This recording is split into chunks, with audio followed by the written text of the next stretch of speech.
श्री नुपुरेश्वर महादेव। पूर्व के कल्प में नुपुर नाम का एक गण था जो रुद्र भक्त था।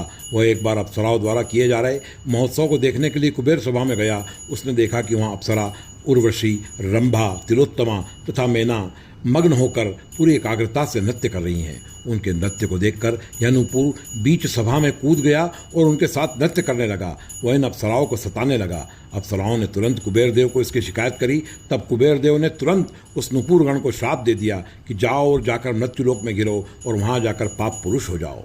मृत्युलोक में पतित होते ही यह गण दुख पूर्वक विलाप करने लगा कि मैंने यह क्या कर दिया, और एकाग्र भाव से देवी की स्तुति करने लगा।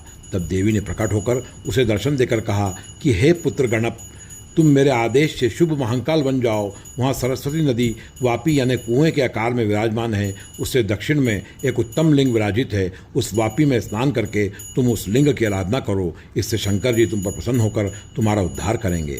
देवी के वचन सुनकर नुपुर तुरंत महाकाल वन पहुंचा और जहाँ सरस्वती नदी वापी के आकार में विद्यमान थी उसमें स्नान करके नुपुर ने लिंग का पूजन अर्चन किया। इस पूजा से प्रसन्न होकर देवादिदेव महादेव ने नुपुर से कहा कि हे साधु नुपुर, तुम्हारा मंगल हो। तुम मेरे और पार्वती जी के प्रिय गण होगे और तुम श्राप से भी निर्वासित होगे।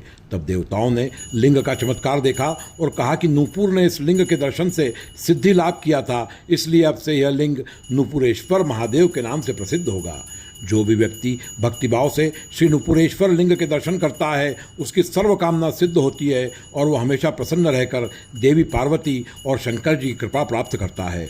और यहाँ सरस्वती कुंड में स्नान करने से प्रयागराज में स्नान करने का फल प्राप्त होता है। वर्तमान में यह लिंग उज्जैन के डाबरी पीठा सुतार गली में स्थित है।